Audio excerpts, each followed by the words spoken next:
Live from the Buffalo Wild Wings studio, here's Sports Nightly. Bird and Magic, Ali and Frazier. I'll even give you two teams, Bowling Green and Toledo. But allow me to introduce you to the high school baseball version of that. Owen Graff and Sean Sullivan, two of the best pitchers in all of Ohio, going to battle for the right to go to the D2 state title game. It's Anthony Wayne and it's Walsh Jesuit. Let's show you how it went down. Both pitchers ready to go. Bottom of the first, 2 outs, full count. Sullivan striking out Lucas Potkanowicz, and he did not stop there. Max Crandall, have a nice day. Jet Smith, bye-bye. That was nasty. Sullivan, 9 strikeouts today, but Graff, he was cooking as well. Top of the 5th, catches Jake Brubaker looking. Next inning, takes care of Zach Swiderski. Graff, 6 strikeouts and completed the game.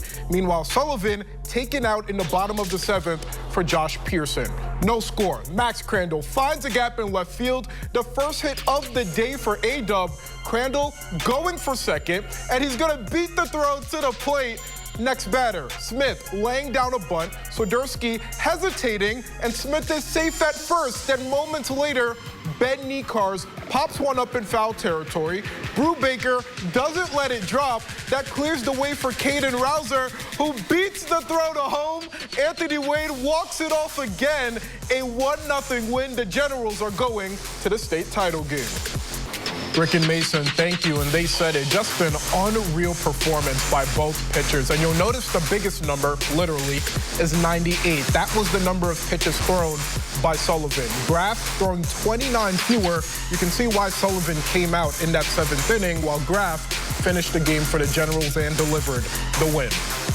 And that brings us to tomorrow night. It does not get bigger than this. The #1 team in Division II's coaches poll, Amherst Steel, taking on the #2 team in that poll, Anthony Wayne. It is for all the marbles, all the glory for the D2 state title. Game is tomorrow at 7 p.m., but due to broadcast restrictions, we cannot show the game live. However, it will be available on demand on the BCSN Plus apps minutes after the game's conclusion.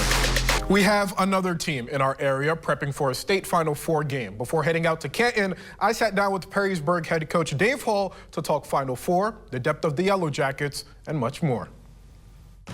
It's your 4th trip to the Final Four. Yes, first time going back-to-back in program history.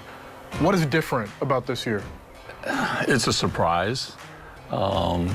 It's nice to have kids go back that know they've played there before. I think that's going to be a big key. Usually there's always nerves when they step out on a field for a state championship or a state semifinal. And, you know, we've got 4 kids that are playing that have experienced that. A few guys that sat on the bench last year that are starting, and then the group of juniors that came up that hadn't experienced it. But you know, we talk about tradition, we talk about experience. I think it's going to help us a little bit. Last year, my coaches were so excited because they had never experienced it, and some of them coached a lot of years in a lot of sports. Just to see them and the kids get excited is what keeps me happy. And it's hard not to be excited considering the season you've had to this point. On 3 different occasions, you guys had a win streak of 6 games or more. But what stretch can you point to and say, that is when we became a team capable of winning the state title? I think it was after the Clay loss. We had a week where we lost 18-0 in 2 games to AW. We lost to Clay 7-2, and then we played Lakota West, who's in the state Final Four, 10-9. I don't ever remember an 0-4 week in my coaching career. I know these kids have never gone 0-4 in their lives. And we came back out and we had scheduled what I considered a great backloaded schedule. I mean, I thought we could get to the regionals all the time. I knew we were going to have to be the St. Ed's team or, you know, some really good teams. I mean, I just think the back end of our schedule was built to get ready for tournament. But after that 0-4 stretch, you called it unfamiliar territory for everybody. What were the conversations like in the dugout? Well, we just talked about rationally about you're better than this. You've worked too hard for this. We've worked too much in the winter. We've worked too much in the fall. You guys know what to do. We just gotta do it. It's so difficult to point out one guy on this team. Most teams you could point out maybe 1 or 2 guys that like led them there. But for your team, it seems like it's really a committee approach. How much has that helped you this year, not having to lean on one guy per se? I think it's helped a lot because the two guys we do have, Mefford and Heitmeyer, you know, they've been streaky at times, and one's had to pick the other up, and we've had some times where both have been struggling a little bit, and other kids have stepped up, and you know, everybody's bought into the roles. I'm always for the 40-some years I've coached, it's always about roles. I always like carrying 16, 17 players. Other coaches and parents sometimes go, why do you carry so many? Because I'm going to ask your son to do something. I firmly believe all 17 kids, I could pick out a game where they won it for us. Division I is the only division without a top 10 team from the coaches poll in the Final Four. How much does that help your chances going into the state Final Four? I think it helps a lot because I think if you look, a lot of the big arms are gone. You know, the Moeller pitchers are gone, the Mason pitchers are gone.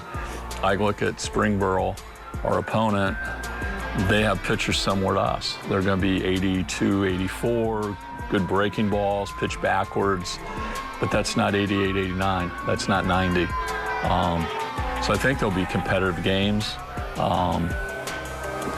which makes it a little bit more fun, I think, for everybody. You know, that when you got the kid out there that's throwing 92, 93, high school kids struggle with that.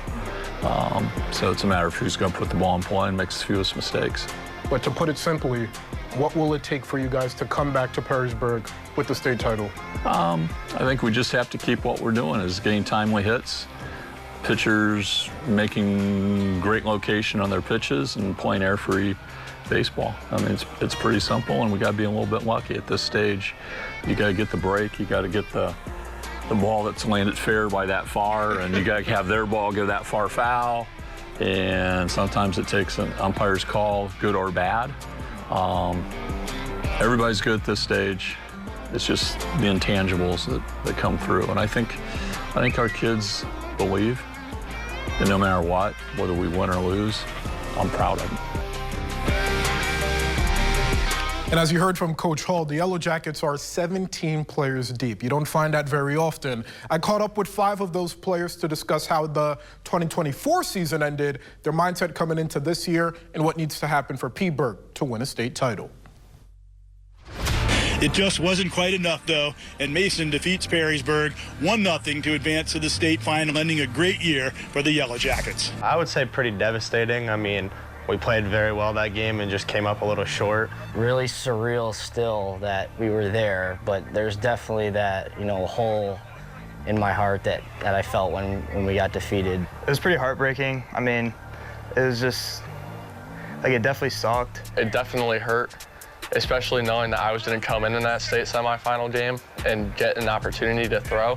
Yeah, I mean, it was tough to lose, but we had a good team last year. We played a good game, so there's nothing really to hang our heads about that game. So I think about it all the time. I don't really think about the loss, honestly, more the experience, because making it that far in playoffs, we had a lot of fun playing baseball, and that's the whole point about it. So often, definitely really often now that it's becoming real that, you know, we're going to get another shot. So yeah, definitely a lot. I think we all know kind of what it takes to get there, and that's kind of the mentality that we brought to this season.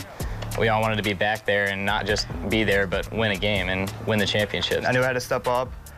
I just tried taking it one game at a time, and yeah, just trying to be a leader the best I could. I wanted the ball in my hands in the biggest games. So yes, there was obviously some pressure on myself, but I just had to keep telling myself it's just high school baseball. Earlier in the season, I struggled in some games.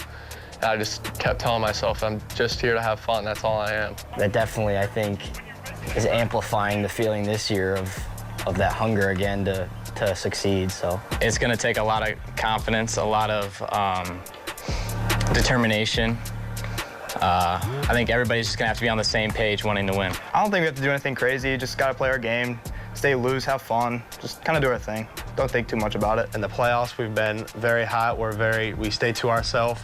We have a strong bond, and I think as long as we play our game and we play Jacket baseball, I think we'll come back just fine. We don't get too down on ourselves. We stay up and we bring the energy, and that's what it'll take, and just playing a clean game all the way, no doubt. All the way, no doubt. We can make it all the way. Oh, we're going to win the state championship.